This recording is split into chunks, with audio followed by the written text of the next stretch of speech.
नमस्कार दोस्तों। आप सभी विद्यार्थियों का आपके अपने YouTube चैनल एड्यू फैक्ट के प्लेटफॉर्म पे बहुत बहुत स्वागत है। दोस्तों, आज की क्लास में हम बात करेंगे भारत की भौगोलिक जानकारी के विषय में। जैसे कि कहा गया है कि भारत के अन्य नाम कौन कौन से हैं, यानी भारत को अन्य किस नाम से जाना जाता है। तो भारत को आर्यावर्त, आर्यावर्त और इसके बाद में भारतवर्ष भी कहते हैं। भारतवर्ष, आर्यावर्त, भारतवर्ष, जम्बूद्वीप, जम्बूद्वीप, हिंदुस्तान, हिंदुस्तान, इंडिया, जिस पे अभी बहुत बहस होती रही है, इन नामों से भी भारत को जाना जाता है। कौन से? आर्यावर्त, भारतवर्ष, जम्बूद्वीप, हिंदुस्तान, इंडिया। इसके बाद में बात करते हैं भारत की राजधानी की। तो दोस्तों, भारत की राजधानी दिल्ली है। ठीक है, आपको पता ही होगा। अब अगर हम दिल्ली की बात करें तो 12 दिसंबर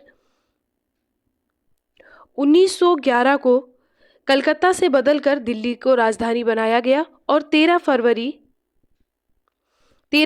1931 को दिल्ली को ऑफिशियल राजधानी घोषित कर दिया गया। तो भारत की राजधानी के विषय में आप ये दो बातें याद रख सकते हैं। आगे बढ़ते हैं।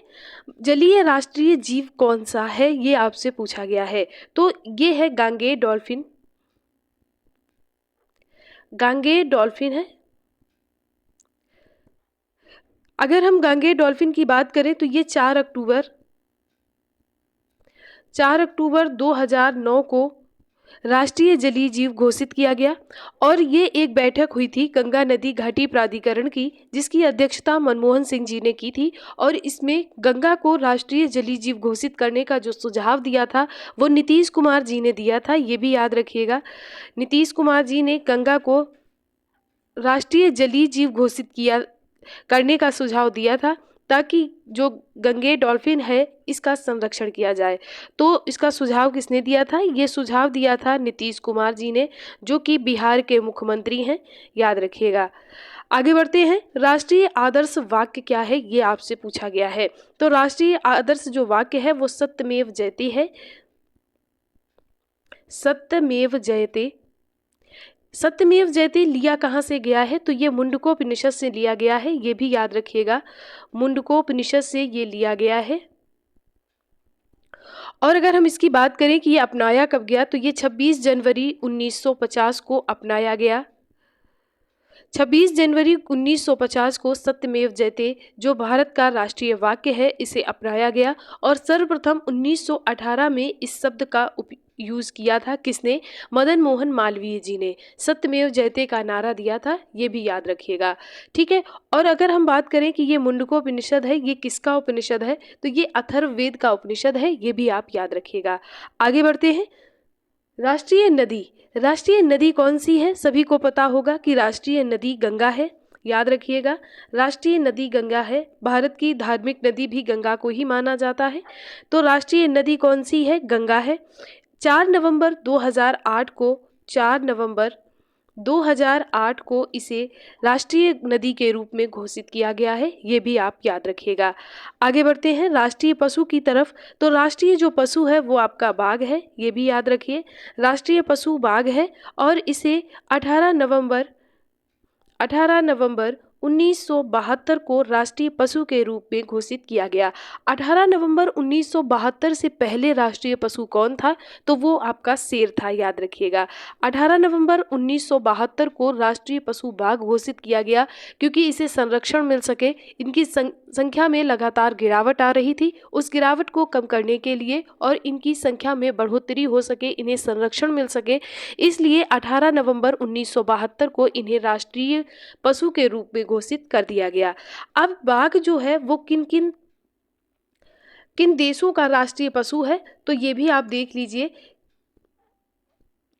कि ये बांग्लादेश, ये भी आपसे परीक्षा में पूछ सकता है, तो लिख लीजिए बांग्लादेश और भारत तो है ही, दक्षिण कोरिया, इसके बाद में वियतनाम, मलेशिया, इन सभी देशों का भी ये राष्ट्रीय पशु बाघ ही है, याद रखिएगा। इसका वैज्ञानिक नाम क्या है? तो इसका वैज्ञानिक नाम है पैंथेरा टाइग्रिस। ये भी याद रखिएगा, इसका वैज्ञानिक नाम क्या है? तो इसका वैज्ञानिक नाम पैंथेरा टाइग्रिस है। राष्ट्रीय पशु के विषय में इतनी चीज़ें आप याद रखिएगा। आगे बढ़ें। राष्ट्रीय पुष्प क्या है, ये आपसे पूछा गया है। तो राष्ट्रीय पुष्प आपका कमल है, ठीक है। और ये राष्ट्रीय आपका पुष्प है कमल।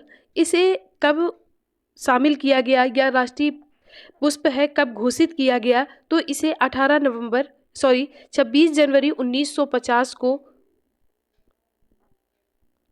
राष्ट्रीय पुष्प के रूप में इसे घोषित किया गया। इसका वैज्ञानिक नाम अगर हम बात करें तो इसका वैज्ञानिक नाम जो है वो है आपका नेलुम्बो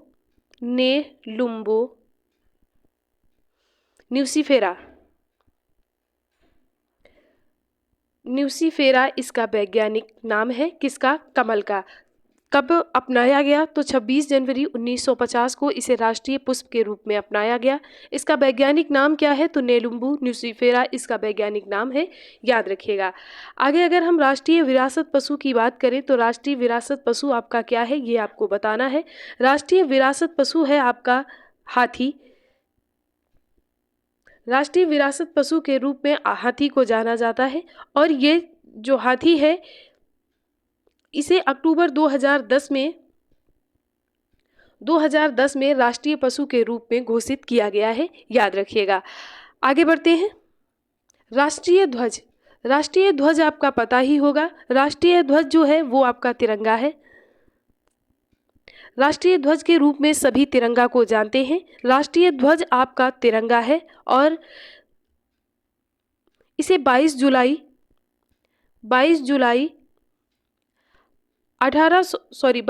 1947 को राष्ट्रीय ध्वज को अपनाया गया, याद रखिएगा। पहली बार 7 अगस्त 1906 को कोलकाता के पारसी बागान में इसे फहराया गया था। सबसे पहली बार कब फहराया गया? तो 7 अगस्त 1906 को कहाँ पे फहराया गया? तो इसे पारसी बागान है कहाँ? तो ये कोलकाता में है। यहाँ पर इसे पहली बार फहराया गया। इसके बाद में 1906 से लेकर अभी तक का मतलब कि आज तक इसे 7 बार बदला जा चुका है, ठीक है। कितने बार? 7 बार इसे बदला जा चुका है। इसे डिज़ाइन किसने किया था? तो ये भी आप लिख लीजिए, इसे पिंगली वेंकैया ने डिज़ाइन किया था। पिंगली वेंकैया ने इसे डिज़ाइन किया था, याद रखिए। आगे बढ़ते हैं। राष्ट्रीय पक्षी के रूप में देखते हैं किसे? मोर को, ठीक है। राष्ट्रीय पक्षी आपका कौन सा है? तो राष्ट्रीय पक्षी आपका मोर है। मोर के विषय में क्या कुछ हो सकता है? तो इसे 26 जनवरी 1963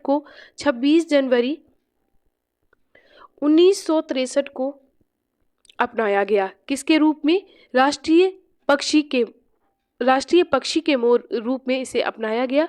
और ये म्यांमार का भी राष्ट्रीय पक्षी है, ये भी लिख लीजिए, हो सकता है पूछ लिया जाए। तो ये म्यांमार का भी राष्ट्रीय पक्षी है, ये भी आप जान सकते हैं। इसका वैज्ञानिक नाम क्या है, ये आपसे पूछा जा सकता है।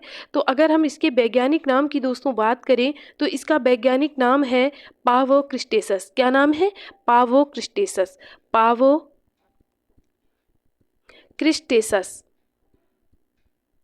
इसका वैज्ञानिक नाम क्या है? पावोक्रिस्टेसस। और ये फैसियानिडाई कुल का सदस्य है, ये भी आप याद रखिए या लिख लीजिए, जो भी आप कर सकते हैं, ठीक है। आगे बढ़ते हैं।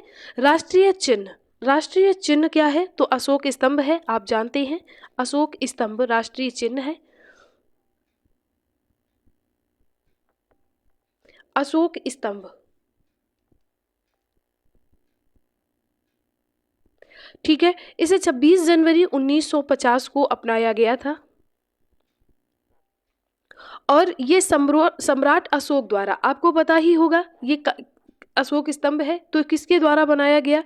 तो ये सम्राट अशोक द्वारा इसका निर्माण करवाया गया था, ठीक है। कब करवाया गया था? तो ये 257 BC से और 232 BC के बीच में इसका निर्माण करवाया गया था। और जो कीर्ति चक्र है इसे ही कीर्ति चक्र भी कहा जाता है, ये भी आप याद रखिए, इसे कीर्ति चक्र भी कहा जाता है। ठीक है, इतनी बातें आप राष्ट्रीय चिन्ह के बारे में याद रख सकते हैं। आगे बढ़ते हैं राष्ट्रीय गान की तरफ। राष्ट्रगान क्या है आपका, तो वो जन गण मन है, पता ही होगा, जन गण मन।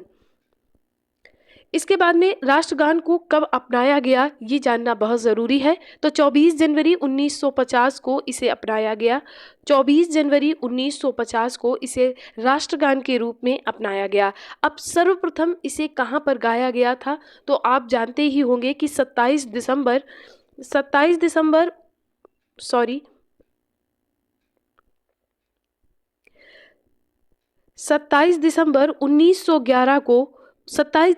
1911 को जब कांग्रेस का अधिवेशन हुआ था, कहाँ पर कांग्रेस का अधिवेशन हुआ था, कहाँ पर हुआ था, कलकत्ता में।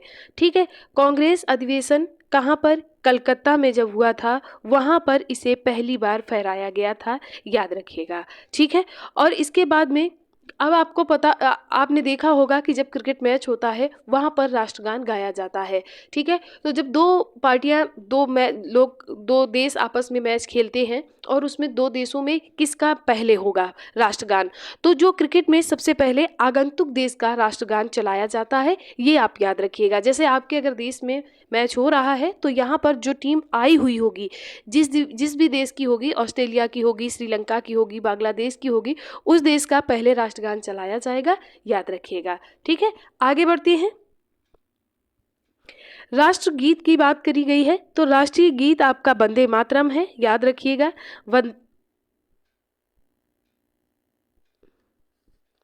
राष्ट्रगीत आपका क्या है, वंदे मातरम है,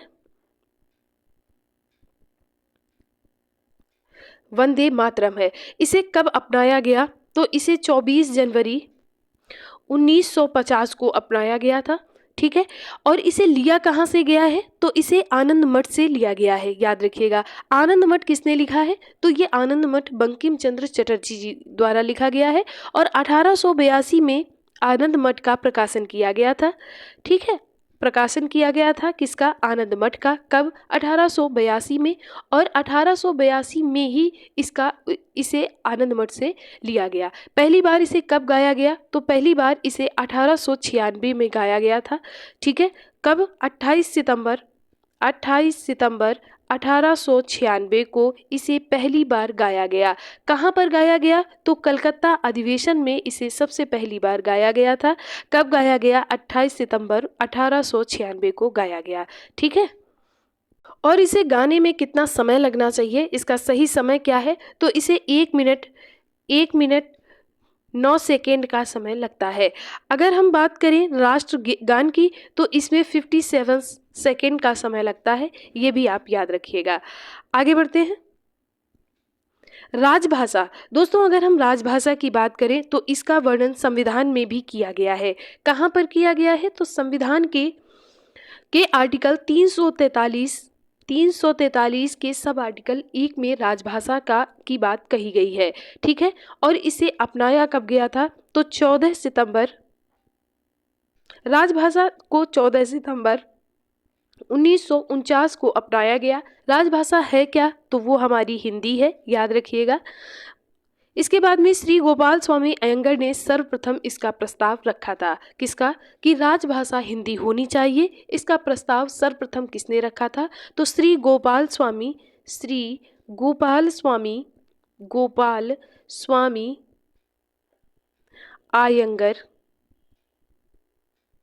आयंगर ने, किसने, श्री गोपाल स्वामी आयंगर ने सर्वप्रथम इसका प्रस्ताव रखा गया और आर्टिकल 343 के सब आर्टिकल 1 के तहत देवनागरी को संघ की राजभाषा घोषित किया गया। ठीक है, और इसके लिए एक अधिनियम बना, कब बना, तो 1963 में एक अधिनियम बना जिसे राजभाषा अधिनियम के नाम से जाना जाता है, ये भी आप याद रखिएगा।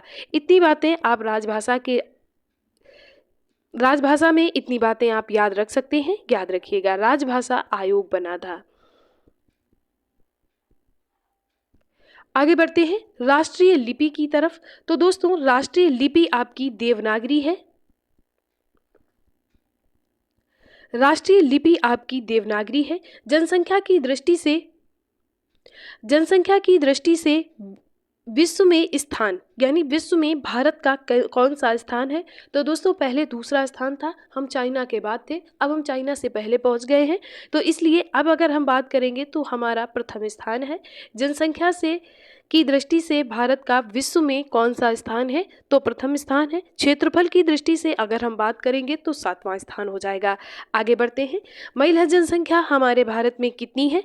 तो महिला जनसंख्या को अगर हम देखें 58,74,84,719, ये हमारी महिला जनसंख्या है। दोस्तों अगर हम ग्रामीण जनसंख्या की बात करें तो ग्रामीण जनसंख्या कितनी है? तो 83.37 करोड़ है। ठीक है, जो कि प्रतिशत में अगर हम देखें तो 68.8% निकल कर आती है। आगे बढ़ेंगे और हम दशकीय जनसंख्या वृद्धि को देखेंगे। दोस्तों दशकीय जनसंख्या वृद्धि जो कि 2001 से 2011 की जनगणना में आंका गया था, तो दशकीय जनसंख्या वृद्धि किस हिसाब से हुई है? तो ये 17.7% के हिसाब से हुई है, याद रखिएगा। जनसंख्या घनत्व की अगर हम बात करें तो ये 382 व्यक्ति प्रति वर्ग में है, प्रति वर्ग किलोमीटर के हिसाब से है, ये भी आप याद रखिएगा। ठीक है, भारत में कुल पुरुष, आगे बढ़ेंगे, भारत में कुल पुरुष साक्षरता कितनी है? तो भारत में कुल पुरुष साक्षरता 80.9% है, याद रखिएगा। इसके बाद में अगर हम भारत में राज्यों की संख्या की बात करेंगे तो भारत में राज्यों की संख्या कितनी है? 28 है। ठीक है, भारत में कितने राज्य हैं? 28 राज्य हैं। केंद्र शासित प्रदेश कितने हैं? तो 8 केंद्र शासित प्रदेश हैं, ये भी आप याद रखिएगा। ठीक है, आगे बढ़ेंगे। भारत में क्षेत्रफल की दृष्टि से विश्व में भारत का कौन सा स्थान है? तो क्षेत्रफल की दृष्टि से 7वां है, और अगर हम जनसंख्या की दृष्टि से देखेंगे तो पहला है। ठीक है, दोनों बातें आप याद रखिएगा। भारत का कुल क्षेत्रफल कितना है? तो 32,87,263 किलोमीटर वर्ग किलोमीटर है, याद रखिएगा। 32,87,263 वर्ग किलोमीटर।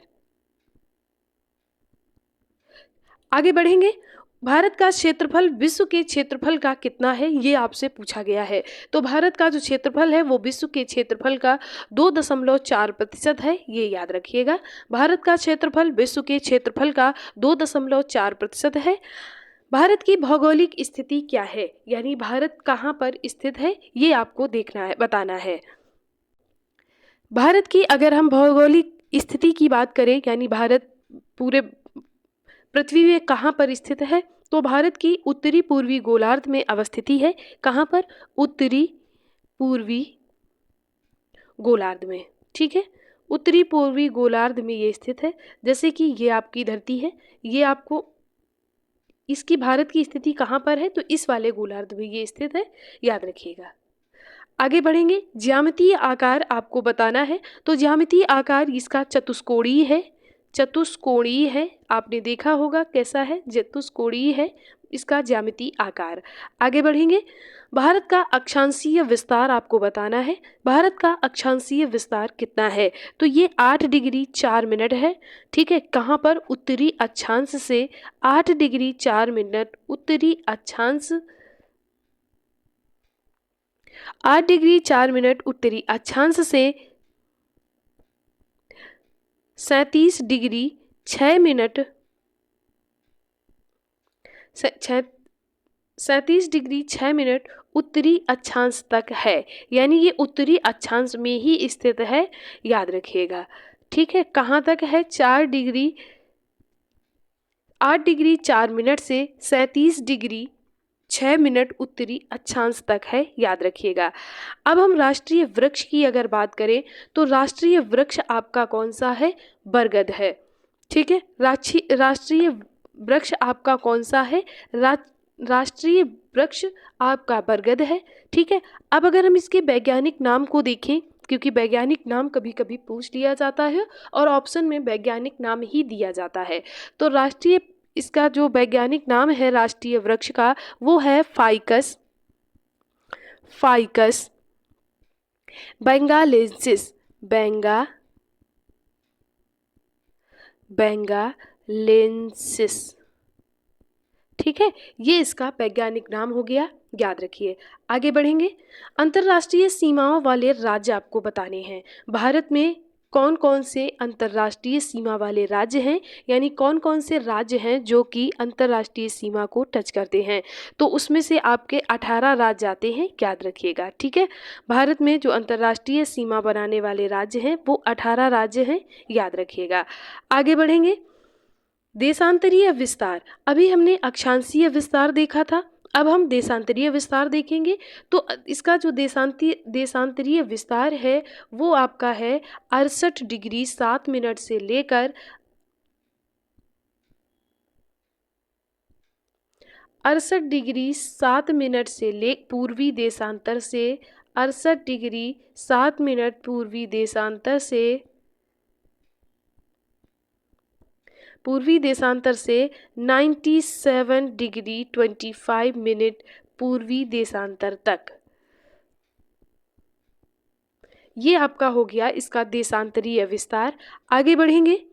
भारत का मानक समय, भारत का मानक समय कहाँ से, यानी जो इसकी मानक समय है वो इसका क्या है, तो ये 82 डिग्री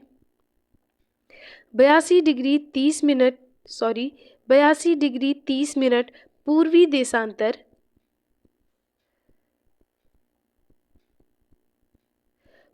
देशांतर मिर्जापुर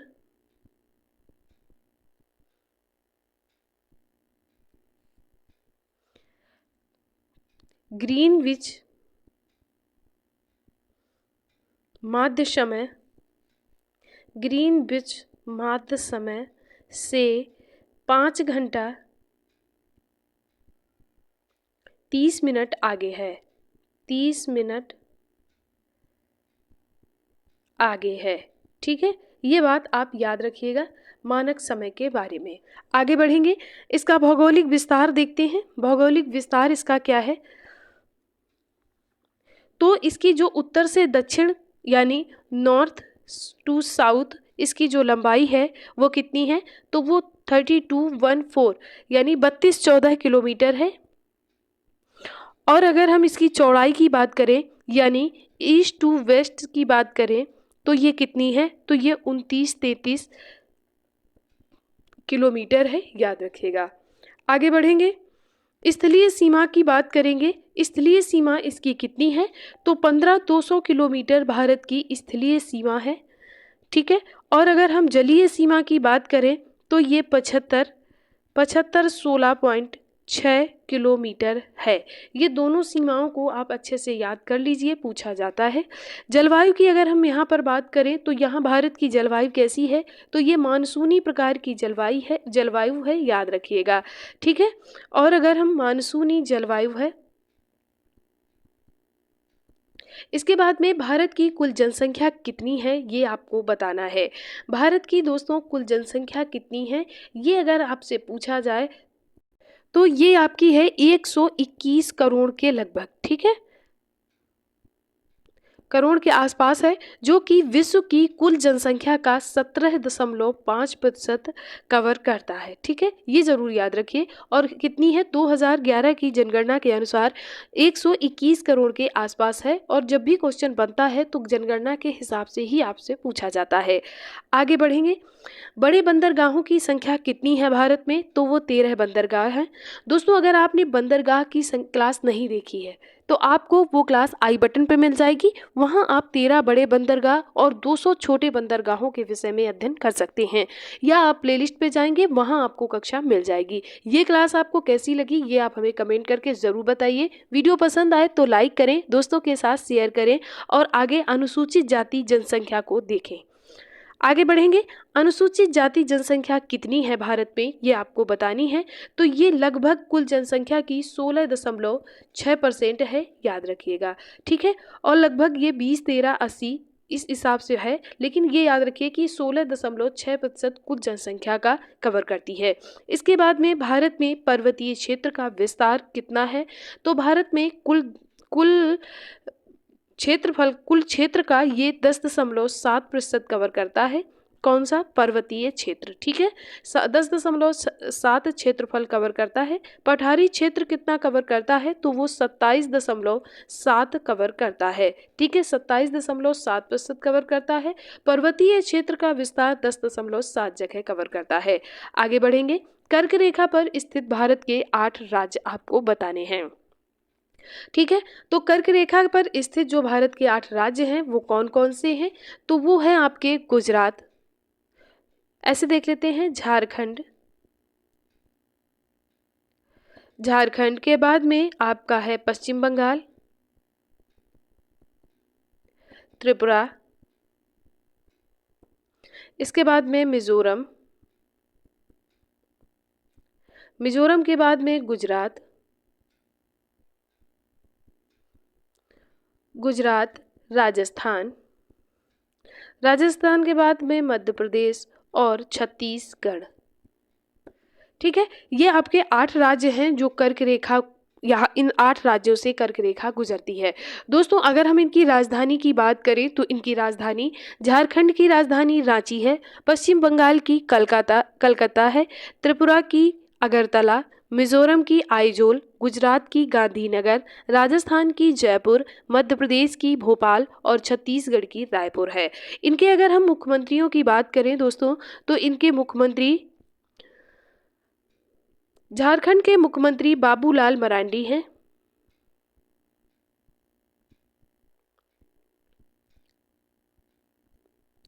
और यहाँ के राज्यपाल की अगर हम बात करें तो वो प्रभात कुमार हैं। इसके बाद में पश्चिम बंगाल की मुख्यमंत्री ममता बनर्जी, और यहाँ के जो राज्यपाल हैं वो डॉक्टर CV आनंद बोस जी हैं, याद रखिएगा, आनंद बोस। एग्जाम में ये मिलान करने में खूब क्वेश्चन पूछे जाते हैं, इसलिए आप जरूर इन्हें याद रखिएगा। इसके बाद में त्रिपुरा के जो मुख्यमंत्री हैं वो मानिक शाह हैं, मानिक शाह हैं, और वहाँ के जो राज्यपाल हैं वो इंद्रसेन रेड्डी हैं, इंद्रसेन रेड्डी। इसके बाद में मिजोरम के जो मुख्यमंत्री हैं वो लाल दुहोमा हैं, लाल दुहोमा।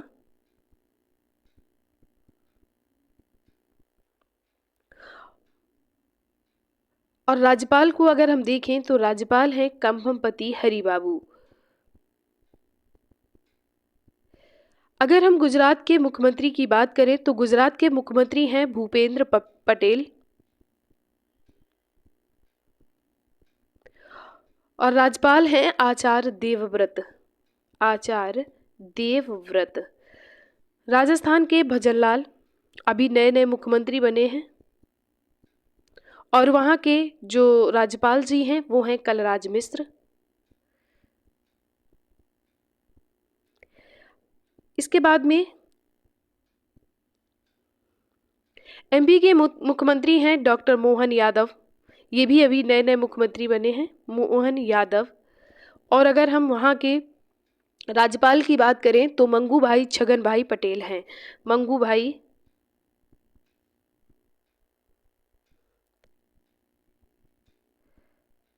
छगन भाई पटेल। इसके बाद में अगर हम छत्तीसगढ़ के मुख्यमंत्री की बात करें तो वहाँ मुख्यमंत्री हैं विष्णुदेव, ये भी अभी नए मुख्यमंत्री बने हैं, विष्णुदेव राय। और वहाँ के राज्यपाल हैं विश्वभूषण हरिचंदन। ठीक है, तो ये हमने 8 राज्यों को देखा जो कि कर्क रेखा से गुजरते हैं, इनसे कर्क रेखा गुजरती है। इनकी राजधानी हमने देखी, मुख्यमंत्री देखे और वहाँ के राज्यपाल को देखा। ये थी आपकी कुछ भारत की भौगोलिक जानकारी के विषय में पॉइंट थे जिनको हमने कवर किया। क्लास आपको कैसी लगी ये ज़रूर बताइए। वीडियो पसंद आया हो तो लाइक करें, दोस्तों के साथ शेयर करें और चैनल को सब्सक्राइब जरूर कर लें। आप सभी विद्यार्थियों का एक बार दिल से बहुत बहुत धन्यवाद।